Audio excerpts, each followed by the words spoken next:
Salam sejahtera bagi kita sekalian. Sebelum kita mendengarkan firman Tuhan, marilah kita berdoa. Damai sejahtera Allah yang melampaui segala akal, itulah yang memelihara hati dan pikiranmu di dalam Kristus Yesus Tuhan kita. Amin. Firman Tuhan yang menjadi renungan kita pada saat ini tertulis dari 2 Korintus 11 ayat 30. Jika aku harus bermegah, maka aku akan bermegah atas kelemahanku. Demikian firman Tuhan. Saudara-saudara yang terkasih, Rasul Paulus dalam ayat harian pada saat ini mengungkapkan penderitaannya dalam hidup sebagai Rasul Tuhan. Paulus menulis bahwa ia sudah banyak berjerih lelah dan bekerja berat. Dan kerap kali ia tidak tidur, ia sering lapar dan haus. Kerap kali dia harus berpuasa, kedinginan dan tanpa pakaian.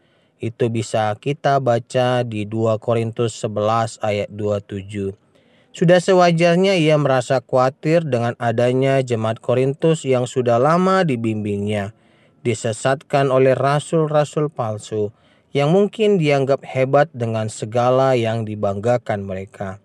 Jika Rasul Paulus adalah orang yang tidak kuat imannya, ia mungkin akan mengalami kekecewaan yang besar karena adanya orang-orang yang tidak menghargai segala pengorbanannya untuk jemaat di Korintus. Apalagi ia mempunyai masalah kesehatan kronis yang tidak kunjung sembuh sekalipun ia sudah memohon kesembuhan 3 kali. Bukannya menyembuhkan Rasul Paulus, Tuhan justru berkata bahwa kasih-Nya kepada Paulus sudah cukup. Dengan jawaban Tuhan itu, Rasul Paulus bisa makin merasakan bahwa hidupnya tergantung kepada Tuhan. Pagi ini jika kita bangun dari tidur dan merasa masih sangat lelah, baik dalam hal lahir maupun batin, itu mungkin disebabkan oleh hal-hal dan suasana yang kita hadapi. Apalagi jika penghargaan, simpati, dan empati orang lain tidak pernah kita terima. Keadaan yang demikian memang bisa membuat kita merasa sangat lemah dalam menghadapi hidup ini. Tetapi, jika kita mengingat Rasul Paulus dengan kelelahannya serta penderitaannya, dan juga dengan adanya jemaat di Korintus yang tidak menghargai segala pengorbanannya, biarlah kita juga bisa bersikap seperti dia, yang merasa bahwa kesulitan hidup justru membuat dia makin dekat kepada Kristus dan memberinya kesabaran dan kekuatan. Amin. Marilah kita berdoa.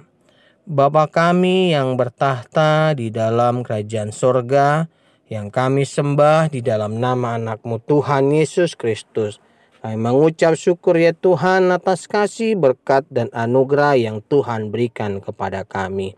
Firman-Mu yang telah kami dengar, biarlah itu tertanam dalam hati dan pikiran kami, sehingga kami menyandarkan diri kami hanya di dalam tangan pengasihan-Mu.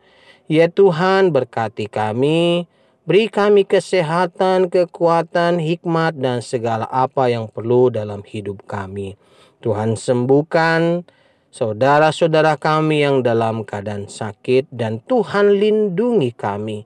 Jauhkan kami daripada yang jahat dan mara bahaya. Ampuni dosa kami ya Tuhan, di dalam nama anak-Mu Tuhan Yesus Kristus kami berdoa dan mengucap syukur. Amin.